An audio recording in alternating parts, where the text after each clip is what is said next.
Blood circulation की अगर हम बात करें तो ब्लड हमारी बॉडी में ऑल टाइम फ्लो करता रहता है, सर्कुलेट करता रहता है। ब्लड एक फ्लूइड कनेक्टिव टिश्यू है जो हमारी बॉडी के टिश्यूज़ तक, सेल तक ऑक्सीजन, न्यूट्रिएंट्स, हार्मोन्स जैसे एलिमेंट्स का ट्रांसपोर्ट करता रहता है। जब हम ब्लड सर्कुलेशन की बात करते हैं तो ब्लड सर्कुलेशन एक आफ्टर बर्थ, जिसे हम डबल सर्कुलेशन के नाम से भी जानते हैं, और बिफोर बर्थ, जिसे हम फीटल सर्कुलेशन के नाम से भी जानते हैं। इसमें डिफरेंस क्या है डबल सर्कुलेशन और फीटल सर्कुलेशन में? डबल सर्कुलेशन आफ्टर बर्थ जब हमारा लंग्स वर्क करने लगता है, और फीटल सर्कुलेशन बिफोर बर्थ जब किसी भी फीटस का लंग्स वर्क नहीं करता, वो रेस्पिरेशन नहीं कर सकता, तो उसमें ब्लड सर्कुलेशन और ऑक्सीजनेटेड ब्लड कैसे सप्लाई होता है। और आफ्टर बर्थ डबल सर्कुलेशन में लंग्स काम करने के बाद, या फिर हम इसे डबल सर्कुलेशन क्यों बोलते हैं, आज के इस वीडियो में हम देखेंगे। तो आइए देखते हैं। डबल सर्कुलेशन मीन्स दो सर्कुलेशन। दो कौन सी सर्कुलेशन? दो सर्कुलेशन है जिसमें सबसे पहला है पल्मोनरी सर्कुलेशन और दूसरा है systemic circulation. Pulmonary circulation, pulmonary term से समझ रहे होंगे, पल्मोनरी टर्म रिलेट करता है लंग्स को, मतलब ऐसा सर्कुलेशन जो जिसमें लंग्स इन्वॉल्व है। तो पल्मोनरी सर्कुलेशन पहला पल्मोनरी टर्म रिलेट करता है लंग्स को। अब जानते हैं कि ब्लड सर्कुलेशन के लिए एक ऑर्गन तो इम्पॉर्टेंट है, नेसेसरी है, कि बिना उसके कोई भी सर्कुलेशन पॉसिबल नहीं हुआ है, heart. Without heart blood circulation is not possible. तो ब्लड सर्कुलेशन के लिए हमें हार्ट की नीड होगी ही होगी, क्योंकि blood is a pumping organ, circulatory organ. तो एक तो हार्ट है, दूसरा है लंग्स। मतलब पल्मोनरी सर्कुलेशन लंग्स और हार्ट के बीच में होगा। पल्मोनरी सर्कुलेशन किसके किसके बीच होगा? हार्ट और लंग्स के बीच में आपका पल्मोनरी सर्कुलेशन होगा। दूसरा circulation means systemic circulation. Systemic term से समझ रहे होंगे, systemic means body, all body. Body मतलब ऐसा सर्कुलेशन जो हार्ट और बॉडी के बीच में, बॉडी मीन्स क्या? टिश्यू, टिश्यू या सेल, सेल या टिश्यू, इसके बीच में अगर कोई भी सर्कुलेशन हो रहा है हार्ट और टिश्यू के बीच में, तो that is called systemic circulation. Pulmonary circulation between lungs and heart, systemic circulation between body tissue या body cell and heart is called systemic circulation. सबसे पहले बात करते हैं पल्मोनरी सर्कुलेशन की। फीटस में हम डबल सर्कुलेशन क्यों नहीं पढ़ते? बिकॉज ऑफ फीटस में लंग्स वर्क नहीं करता और फीटस में रेस्पिरेशन नहीं होता, तो इसीलिए उसमें हम डबल सर्कुलेशन नहीं पढ़ते। फीटल सर्कुलेशन अलग पढ़ेंगे, क्योंकि फीटल सर्कुलेशन में जो कुछ स्ट्रक्चर्स हैं, कुछ एनाटमी है हार्ट की, वो थोड़ी सी डिफर होती है। और ब्लड, क्योंकि उसे ऑक्सीजन फीटस को मदर के से प्रोवाइड होता है, मदर के प्लेसेंटा से के थ्रू प्रोवाइड होता है, तो उसका सर्कुलेशन थोड़ा सा डिफर करता है, इसीलिए हम उसको आगे पढ़ेंगे। सबसे पहले बात करते हैं डबल सर्कुलेशन की, जिसमें पहला है कि हम ब्रीथ किए और ये ब्रीदिंग से हमने ऑक्सीजन इनहेल किया और ये ऑक्सीजन लंग्स में गया, और ये ऑक्सीजन पूरी बॉडी को सप्लाई कैसे होगा, वो डबल सर्कुलेशन में आता है। सबसे पहले अगर हम पल्मोनरी सर्कुलेशन की बात करें, जो हार्ट और लंग्स के बीच में होता है, हार्ट और लंग्स के बीच में, तो जब हम बात करते हैं पल्मोनरी सर्कुलेशन की, तो स्टार्ट कहाँ से होता है? जब डीऑक्सीजनेट ब्लड बॉडी से सुपीरियर वेना कावा और इन्फीरियर वेना कावा के through right side of heart means right atrium में आता है ये डीऑक्सीजनेटेड ब्लड, तो ये ट्राइकस्पिड वॉल्व से होके राइट वेंट्रिकल में जाता है। और ये राइट वेंट्रिकल में जाने के बाद यहाँ से ये जब वेंट्रिकल कॉन्ट्रैक्ट करता है तो पल्मोनरी वॉल्व से ओपन होती है, और उसके बाद पल्मोनरी आर्टरी में ये ब्लड जाती है, डीऑक्सीजनेटेड ब्लड। ये आर्टरी ब्लड को लंग्स तक लेके जाती है, और यहाँ पे जो डीऑक्सीजनेटेड ब्लड होता है वो क्या होता है? ऑक्सीजनेट होता है। ये है एल्वुलाई, जिसे हम structural and functional unit of lungs बोलते हैं। यहाँ पे गैसेस का एक्सचेंज होता है, डीऑक्सीजनेटेड ब्लड ऑक्सीजनेट होता है, और ऑक्सीजनेट होने के बाद ये ब्लड, ऑक्सीजनेटेड ब्लड, फिर से पल्मोनरी वेन्स के थ्रू होते हुए ये लेफ्ट एट्रियम में आता है। यही पल्मोनरी सर्कुलेशन कहते हैं इसे।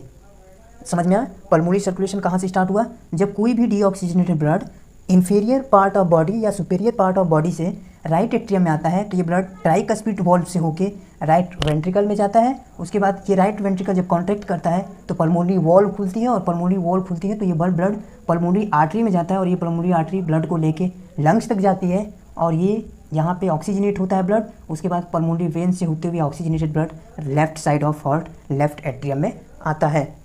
ध्यान दीजिएगा, एक एक्सेप्शन है, all arteries carries oxygenated blood but pulmonary and umbilical artery carries deoxygenated blood. तो अब पल्मोनरी सर्कुलेशन के बाद हम सिस्टेमिक सर्कुलेशन की बात करते हैं।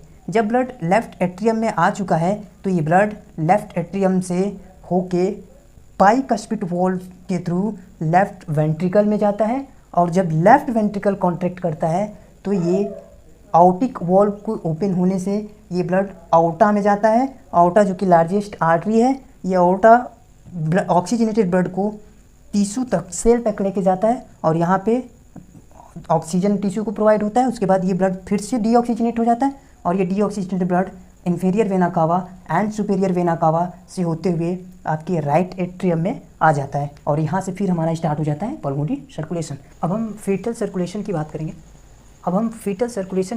Fetal circulation before birth.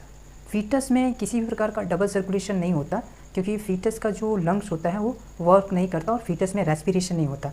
इसकी वजह से डबल सर्कुलेशन नहीं होता। हम जानते हैं कि डबल सर्कुलेशन में 2 सर्कुलेशन होते हैं। पहला पल्मोनरी सर्कुलेशन जो हार्ट और लंग्स के बीच में होता है, दूसरा सिस्टेमिक जो हार्ट और बॉडी के ऑल ओवर द बॉडी होता है, टिश्यू। तो जो पल्मोनरी सर्कुलेशन है वो पॉसिबल नहीं होता, क्योंकि लंग्स वर्क नहीं करता, लंग्स कोलैप्स रहते हैं, रेस्पिरेशन पॉसिबल नहीं होता फीटस में। तो फीटल्स को क्या ऑक्सीजन कहाँ से प्रोवाइड होता है? तो फीटस को ऑक्सीजन मदर के प्लेसेंटा से प्रोवाइड होता है, मतलब मदर से प्रोवाइड होता है। सबसे पहले ये प्लेसेंटा है, और इस प्लेसेंटा से ये अम्लाइकल कॉर्ड है, और इस अम्लाइकल कॉर्ड में अम्लाइकल वेन और अम्लाइकल आर्टरी प्रेजेंट है। अम्लाइकल वेन जो ऑक्सीजनेटेड ब्लड फीटस को लेके जाती है, ये आगे चल के 2 ब्रांच में डिवाइड हो जाती है। एक ब्रांच लीवर तक जाता है, और दूसरा इस इन्फीरियर वेना कावा में अटैच्ड हो जाता है। जहाँ पे इन्फीरियर वेना कावा में ये अटैच्ड होती है अम्लाइकल वेन, उसे बोलते हैं डक्टस वेनोसिस। एक स्ट्रक्चर है जो फीटस में प्रेजेंट होता है, बट आफ्टर बर्थ ये एब्सेंट हो जाता है। सबसे पहला structure ductus venosus. Ductus venosus क्यों बोलते हैं? क्योंकि ये 2 वेन्स का कनेक्शन है, मीन्स एक 2 वेन का कनेक्शन है, कह सकते हैं कि ओपनिंग है, जो कि अम्लाइकल वेन और इन्फीरियर वेना कावा के बीच में होती है। ये यहाँ से जो अम्लाइकल वेन ऑक्सीजनेटेड ब्लड लेके आ रही है, ये इन्फीरियर वेना कावा से होता हुआ राइट एट्रियम में जाता है, और दूसरा ब्रांच लीवर के हिपैटोसाइट सेल से होते हुए हिपैटिक वेन के थ्रू फिर से वो hepatic vein inferior vena cava में अटैच्ड होता है, और ये ब्लड को लेके राइट एट्रियम में ही जाता है। मतलब दोनों रास्ते अलग तो हैं, लेकिन जाके इन्फीरियर वेना कावा से होते हुए ये राइट एट्रियम में ही ब्लड को लेके आते हैं। जब राइट एट्रियम में ब्लड आ जाता है तो ये राइट एट्रियम करता क्या है? हमारा नॉर्मल हम ब्लड सर्कुलेशन में पढ़ते हैं कि राइट एट्रियम से ब्लड कहाँ चला जाता है? राइट वेंट्रिकल में। लेकिन एक चीज़ ध्यान दीजिएगा, फीटल सर्कुलेशन में कुछ ऐसे ही डिफरेंस है जो हम देख रहे हैं, जिसमें जब ये ब्लड राइट एट्रियम में आता है तो इसको जाना तो चाहिए राइट वेंट्रिकल में, बट ये लेफ्ट एट्रियम में मैक्सिमम ब्लड लेफ्ट एट्रियम में चले जाते हैं। पूछेंगे कैसे? अब जब नॉर्मल ब्लड सर्कुलेशन और हार्ट का स्ट्रक्चर पढ़ते हैं तो 2 एट्रियम, राइट एट्रियम और लेफ्ट एट्रियम के बीच में सेप्टम होता है, जिसे बोलते हैं interatrial septum. But foetus में 2 एट्रियम के बीच में, राइट एट्रियम और लेफ्ट एट्रियम के बीच में एक होल होता है, एक ओपनिंग होती है फिर से, जिसे हम बोलते हैं फोरामेन ओवेल, दूसरी ओपनिंग। इस ओपनिंग से राइट एट्रियम में आया हुआ मैक्सिमम ब्लड लेफ्ट एट्रियम में चला जाता है, कुछ अमाउंट ब्लड राइट वेंट्रिकल में जाता है। ऐसा नेचर ने बनाया, क्योंकि हमें पता है कि जब हम डबल सर्कुलेशन पढ़ते हैं तो डबल सर्कुलेशन में ब्लड राइट एट्रियम से राइट वेंट्रिकल में और यहाँ से पल्मोनरी आर्टरी के थ्रू लंग्स में जाता है और यहाँ से ऑक्सीजनेट होता है। लेकिन यहाँ तो लंग्स वर्क ही नहीं कर रहा है, तो ब्लड भेजने का क्या मतलब? कोई मतलब नहीं है। लंग्स जब वर्क ही नहीं कर रहा है तो ब्लड जाने का क्या मतलब है?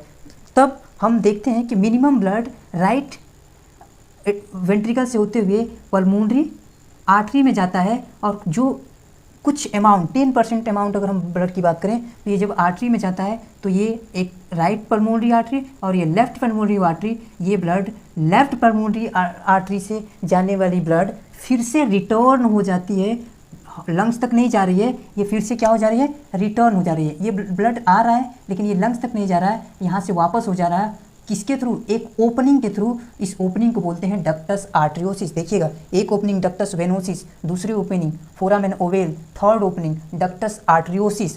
डक्टस आर्टरियोसिस थर्ड ओपनिंग है, और ये डक्टस आर्टरियोसिस गए हुए लेफ्ट पल्मोनरी आर्टरी में जाने वाली ब्लड को लंग्स तक न पहुंचा के ये वापस आउर्टा में लेके आती है। ये कौन सी आर्टरी है? आउर्टा में लेके आती है। ध्यान दीजिएगा, कुछ अमाउंट में जो ब्लड यहाँ से पल्मोनरी आर्टरी के थ्रू गया था, ये लेफ्ट आर्टरी में जाने वाली, लेफ्ट लंग्स में जाने वाली ब्लड पल्मोनरी आर्टरी के थ्रू ये रिटर्न हो जाता है आउर्टा में थ्रू द डक्टस आर्टरियोसिस, जो कि एक ओपनिंग होती है। उसके बाद यहाँ से आया हुआ ब्लड, राइट एट्रियम से आया हुआ ब्लड लेफ्ट एट्रियम में थ्रू द फोरामेन ओवेल, जो कि ओपनिंग है, यहाँ से फिर ये लेफ्ट वेंट्रिकल में जाता है और यहाँ से ब्लड पंप होता है आउर्टा में, और ये आउर्टा ब्लड को बॉडी टिश्यू तक लेके जाती है, और बॉडी टिश्यू के बॉडी में ब्लड सप्लाई करने के बाद ये ब्लड फिर से रिटर्न हो जाती है through the umbilical artery. This is the circulation of foetus in the foetus. ऐसे ही ब्लड सर्कुलेशन होता है। अगर आपको नहीं समझ में आया तो मैं एक बार और फिर से बता दे रहा हूँ, ध्यान दीजिएगा। सबसे पहला प्लेसेंटा, और प्लेसेंटा से ही फीटस को ऑक्सीजन जैसे न्यूट्रिएंट्स एंड हार्मोन्स प्रोवाइड होते हैं, क्योंकि फीटस में रेस्पिरेशन नहीं होता, लंग्स वर्क नहीं करता, तो लंग्स तक ब्लड भेज के भी डीऑक्सीजनेटेड ब्लड कुछ नहीं कर पाएंगे जब वहाँ पे कोई किसी भी प्रकार का गैसेस के एक्सचेंज होते ही नहीं है। तो ब्लड ऑक्सीजनेटेड ब्लड हमें कहाँ से मिलता है? ऑक्सीजनेटेड ब्लड हमें प्लेसेंटा से मिलता है through the umbilical when. Oxygenated blood आता है और ये दो ब्रांच में अम्बिलिकल वेन डिवाइड हो जाती है। पहला कनेक्ट होता है इन्फीरियर वेना कावा से, जिसे बोलते हैं डक्टस वेनोसिस, एक कनेक्शन होता है। दूसरा ब्रांच हिपैटिक लीवर तक जाता है और हिपैटोसाइट लीवर में इंटर करता है, और लीवर में इंटर करने के बाद फिर से हिपैटिक वेन के थ्रू रिटर्न हो जाता है। यहाँ भी इन्फीरियर वेना कावा में रिटर्न हो रहा है, यहाँ भी इन्फीरियर वेना कावा में रिटर्न हो रहा है। इस इन्फीरियर वेना कावा ब्लड लेके राइट एट्रियम में आती है, और राइट एट्रियम से हम नॉर्मली पढ़ते हैं कि राइट वेंट्रिकल में जाना चाहिए, बट यहाँ पे एक ओपनिंग होती है फीटस में, जिसे बोलते हैं फोरामेन ओवेल। ये राइट एट्रियम से ब्लड लेफ्ट एट्रियम में डायरेक्ट चला जाता है, और यहाँ पे कुछ अमाउंट में ब्लड राइट वेंट्रिकल में जो जाता है वो पल्मोनरी आर्टरी के थ्रू लंग्स तक जाता है, राइट पल्मोनरी आर्टरी और left pulmonary artery. Left pulmonary artery में की और आउर्टा के बीच में एक कनेक्शन होता है, जिसे बोलते हैं डक्टस आर्टरियोसिस, और डक्टस आर्टरियोसिस की ओपनिंग के थ्रू गया हुआ लेफ्ट लंग्स में गया हुआ ब्लड फिर से आउर्टा में टर्न हो जाता है, और यह आउर्टा पूरी बॉडी को यहाँ से आया हुआ ब्लड यहाँ जाता है लेफ्ट एट्रियम में, लेफ्ट वेंट्रिकल में, और लेफ्ट वेंट्रिकल से पल्मोनरी आउर्टा के थ्रू ये ब्लड पूरी बॉडी में सप्लाई होता है। This is the foetal circulation.